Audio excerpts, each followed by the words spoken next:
Hello, this is Friendly Cat, and today we'll be answering the question, reliability.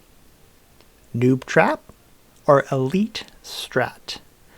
And I tend to focus on single player and the most challenging achievements, although some of the mechanics here will affect just regular single player games. So to understand what reliability is, we first have to take a look at attrition. Attrition is a mechanic in the game designed to reflect a situation in which your units, typically the land units, are in a spot in which there's excessive wear and tear on their equipment. So they're going to lose equipment for a non-combat reason.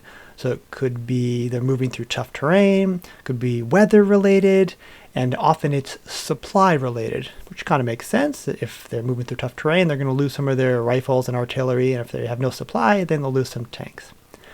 Well, attrition, the higher the level of attrition, the more equipment you will lose, or the higher chance of loss of equipment, and the lower the attrition, the lower. So in this case, we're looking at a 17.10 total attrition, and this is due to supply status of being 5%.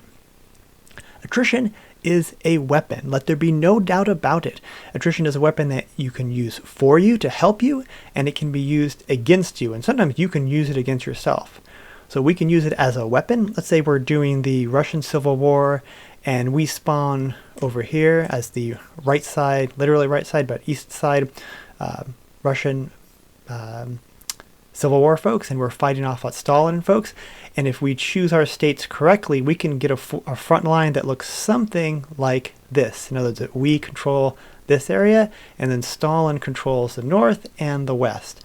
And by seeing that long front line, Stalin, or the other side of the Civil War, will move troops all the way out here, and because there is no supply, they will attrition, or very little supply, they will attrition. As they attrition, they will lose equipment, and so we will weaponize attrition. I'm going to continue to use that word because I think it's very important.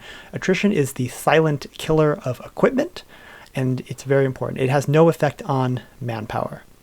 If we're China and we're playing Japan, we can also weaponize attrition. So let's say Japan decides to move into Shaanxi, and we're like, no, we're never gonna put an inch of ground, and we're gonna fight to the end in this area. Well, maybe we shouldn't. Maybe we should back off quite a bit. There isn't a lot of supply here. Let Japan move in here. Let them turn red as they lose their supply. As we see this, this little red, it looks like a red square on my screen, and that indicates that they are attritioning equipment. They're losing equipment. We are effectively doing damage to their equipment without even hurting them. So weaponizing is very important. Likewise, let's say we're Afghanistan or Iran fighting in here. It can weaponize against both of us. There's no supply here, so if we're Afghanistan fighting Iran or Iran fighting Afghanistan, we will both suffer a fair amount of attrition, and there's mountains, and it's just a very tough place to fight, so we can both expect to lose equipment, not just in combat, but in non-combat. It can be weaponized against ourselves, and sometimes it's just unavoidable. I continue to bring up this example because I just finished some Graveyard of Empire runs, but let's say we're fighting Turkey as either Iran or India or Afghanistan, and so we're fighting up here. Although there's a supply up here, we can't connect to it, so we're fighting in low supply. We're going to suffer attrition. There's no way around it. That weapon of attrition will cause us equipment loss in non-combat, and we just live with it. Obviously we live with it until we can pick up a supply hub, which is typically going to happen right down here when we capture that area. We can also weaponize against ourselves. Let's say we're playing with Russia, and we just build a front line against Finland as we prepare. It's 1938, we're not paying attention, and we let our line sit up here, and then we get this very low supply warning, and we ignore it because whatever. Well, there's very little supply up here, and you're outside the supply hubs, so there's a very good chance you will start attrition, or we will start attrition up here, and we have now weaponized attrition against ourselves. We will be losing equipment loss for no reason. So not just here, but if you're playing as Russia, and anytime you put troops on a front line, and you're not really paying attention, everyone wants to look up in the corner, because if you see this very low supplies, there's a very good chance that you are attrition, and so you may need to redeploy or remove or make them smaller, or move them back toward a supply hub. And I know that's kind of painful. No, I want to guard the front line. I never want Finland to move any closer. There's no point. Just bring them back. If you end up getting a war with Finland and they happen to move into that low supply, so be it. Just defend your own lines. Again, for the purposes of attrition. All right, so now we've talked about attrition and how powerful it is and how important it is to be mindful. There's something else we can do to defend ourselves against attrition. Not just keep an eye on our supply, keep an eye, sometimes we can't avoid the terrain or the weather. We can also improve our weapons' reliability, because the amount of equipment we lose is dependent on the total attrition level and reliability. Higher the attrition, the more equipment we will lose. Lower attrition, the lower equipment we will lose. So if we're in a state of, let's say, this is a terribly low supply state, if we were to move out some of these 100 divisions off this island, maybe 90 divisions, this might push our supply status to maybe 10, and so the attrition would go down. But we can also improve the reliability of our equipment. And as our reliability improves, our equipment loss also goes down. So high attrition, high equipment loss, low attrition, low equipment loss, high reliability, low equipment loss, low reliability, higher equipment loss, depending on the attrition.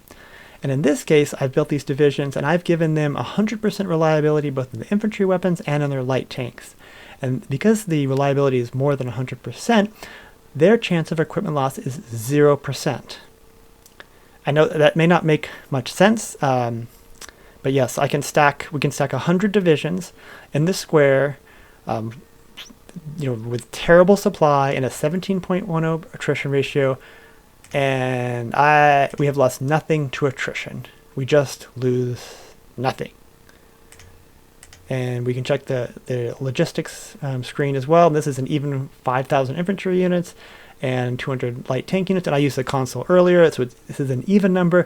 We've been sitting there, no equipment loss due to attrition due to the high reliability. We still suffer org regen. We still actually have the attrition malice on our units, but we don't lose any equipment. This is extraordinarily powerful, particularly how prevalent attrition is throughout this game, both in weather and in terrain, and the difficulties in supply. I like reliability. It must be really good. We should probably get reliability as high as we can everywhere. But is that a Newb Trap? Or is that Elite Strat?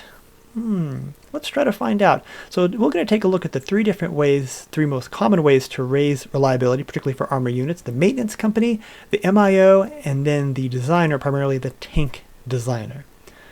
So let's take a look at our little space imp.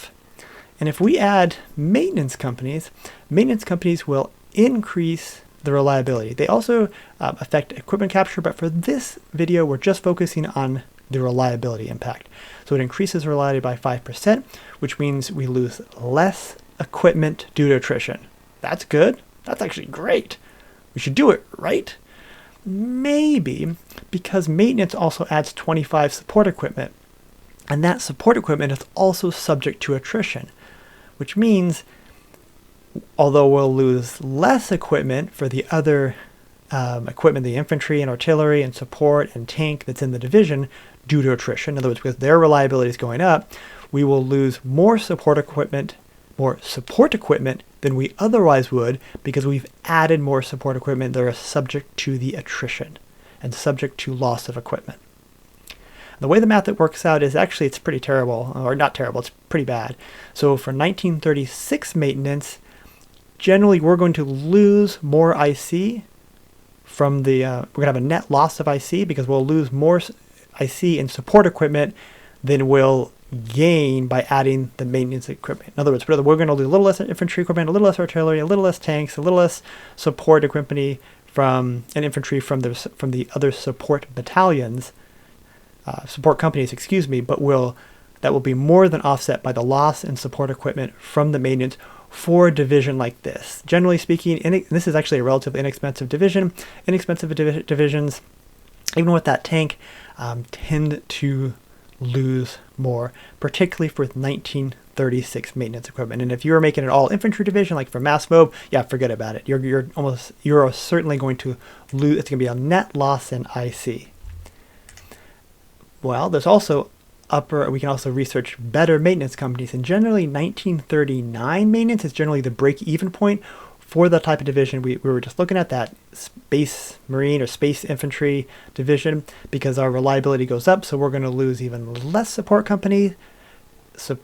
equipment from adding the maintenance company, and we'll also lose less infantry and artillery and potentially tanks from the other battalions and support companies in that division. And then as we go into 1942, that's when we tend to not just break even, now we're actually having a bonus. The amount of gain from this maintenance is, I think most of this should be pretty obvious, is dependent on the total IC or cost of the division, of the other battalions, and of course their own reliability. So if they have, 80, 90% reliability, or even 70, and you've got tanks and motorized and mechanized, a very expensive division, not something what you're seeing here, then maintenance, 1936 maintenance will generally give you a gain. But in single player, particularly the most challenging achievements, we're not making those divisions. This is going to be the biggest or beefiest division we make, and so it's not going to gain. In addition, the reliability bonus appears to be a multiplicative. It doesn't matter too much. That stat doesn't matter too much, but if you see actually in game, it looks like you're getting less than the 5%. It's because it appears to be multiplicative. In addition, if for whatever reason your infantry equipment has hit the 100% reliability, or your tanks are 100% reliability, you don't get any reliability bonus for the maintenance. And I clarify, no effective bonus, because you're already above the 100%. And it is possible by 1939 to push your infantry equipment to the 100% or above, and tanks can move up quite a bit, and artillery can move up a bit, and tanks. And at that point, sure, maybe you're on level 2 maintenance equipment. You're like, yeah, I'm finally getting that that better maintenance, but you're no longer saving in infantry equipment, and maybe your tanks are close to 100%, so it may not be worth it for the purpose of reliability. That's kind of unfortunate, because I like maintenance equipment. I like the idea of increased reliability.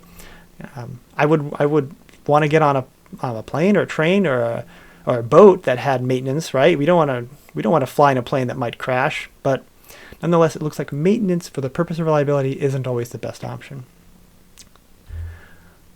Let's take a look at MIOs. Now, obviously, I've used the console to get us into this position, so we don't normally have a level 20 infantry MIO.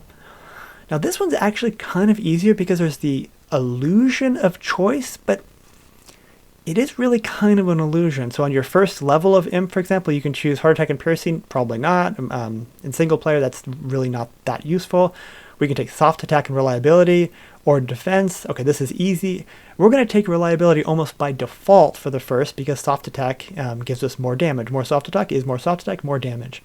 For the second and third, we'll probably take this one and this one, because that 3% efficiency cap on the third improves our production for all infantry, and we'll lose infantry through attrition, of course, from weather and supply, but we'll also lose infantry equipment through garrisons and from combat. We're going to lose a lot from combat, so this will offset the losses, effectively offset the losses from combat.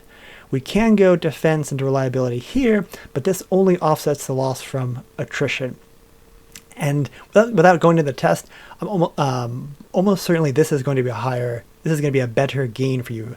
It's at least 3% until you reach 100% efficiency cap, and it's of course it's efficiency gain and then output cost as well. So, but really the efficiency cap is very powerful, both of these. In any case, you're like, well, what am I going to take for my 4th and 5th? Well, you could take that's kind of not that great. That's not too bad, but it of course reduces efficiency, and that's not too bad, but actually increases production costs. We really want to avoid taking things that have malices. So for 4, we'll probably take defense. 5 will take variability. Okay, we've already maxed out the reliability on this MIO by the 5th level. That's why I talk about the illusion of choice. If you're trying to think, oh, which am I going to take? Well, no, by the time you get to level 5 of your inf MIO, you're very likely already hit all of the reliability spots. And we don't have to go through all of them, but same thing with artillery. We might go infantry gain and then cap right up here for 3%. So 1, 2, and then we look at 3. Okay, that's production cost. We don't really want to take those. That doesn't really help our artillery too much. So maybe 4, 5, 1, 2, 3, 4. So by a 4th, we've taken reliability. There really isn't that much of a strat here, I'd say, just as long as, because we're going to take this anyway, and there just aren't that many choices. Auto meal, same thing. I probably would take reliability. Maybe someone's cracked the math on it and realized that the production cost offsets the reliability issues. But I think reliability might be better. Is a safer choice for those math challenge folks like myself. We'll take a look at tanks more in a little bit, but that's kind of how my MIOs work. There really aren't that many bad or great options, so just choose the ones that move you toward damage and increase production, and along the way you'll pick up the reliability. Well, that's kind of sad so far. We're making this whole pitch that reliability is a strategy and all this gaming, but really it's just a matter of saying don't take maintenance, take your good MIOs and do the best you can to stay out of supply. Well, let's take a look at tanks for a second, because the tank designer is our last best chance to work on reliability. And I'll just remind, this is primarily focused for single player and the most difficult challenges. So we're talking about minors. We're not talking necessarily about Germany or Russian with 20 or 30 factories on tanks, but we will look at that. This is generally going to be a 1938 tank that I'll pick up. Very high reliability, decent armor, relatively low cost. I think it's pretty decent. Again, for my games, this is actually what I'm going to be really using. And one of the reasons I'm pushing that high reliability is because I am worried about attrition. Generally, by middle of 1938, I might have 3, 4, maybe 6 factories on tanks if I'm lucky. And so I'm pushing, and I really do not want to be losing those in the mountains. I do not want to be losing those to supply. And maybe I am overemphasizing the reliability, but if I can keep these alive and I can keep their armor up and I can protect them, then that lets me build more divisions. That's my point of view. So in this case, I'd say reliability is an elite strat for the purpose of the tank. An alternative, I do see some other videos that recommend tanks like this. I don't think this is a bad tank. It's got lower reliability, higher cost, more armor, more soft stock. I gave it some more armor up here just to make it a better tank than the high reliability, higher soft attack. So overall, you're gonna say, well, that's definitely a better tank, Friendly Cat. I mean, it's only 40% more expensive or so, but it's got a lot, almost twice as much soft attack, maybe 45% more soft attack. It's got more armor. Sure, it's got low reliability, but we can make it work. And I think if you're playing a major, Germany, France, UK, US, France, Russia, yeah, probably throw 10, 15 factories on these guys, and I don't think this is a bad tank by any means. But for miners, it can be harder to make that work. And if we look at the cost, so this is the cost. It's a $1,700 for the high reliability cheaper tank, which is actually pretty good. Just under 30 armor. That is pretty good, I think. It's not going to be able to be fully pierced by 1940 AA or 1936 anti-tank support companies, and decent amount of soft attack. But the important thing is not too expensive.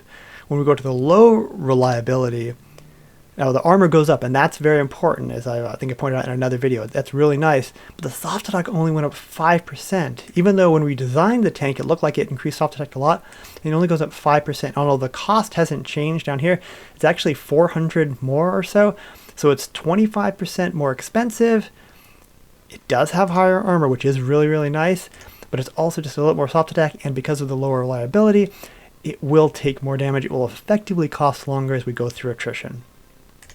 Am I saying it's a terrible tank? Not by any means, but I would head toward high reliability. I would continue to focus on high reliability throughout the game, by mid-game, to protect the tanks as much as I can.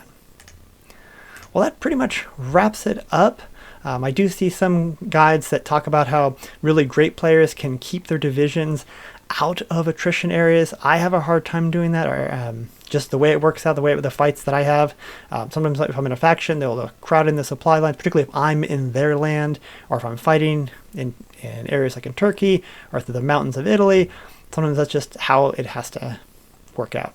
Well, I hope this helps you decide whether reliability for you, particularly for single player and the most difficult achievements, is an Newb Trap or Elite Strat. I think it's mostly an Elite Strat.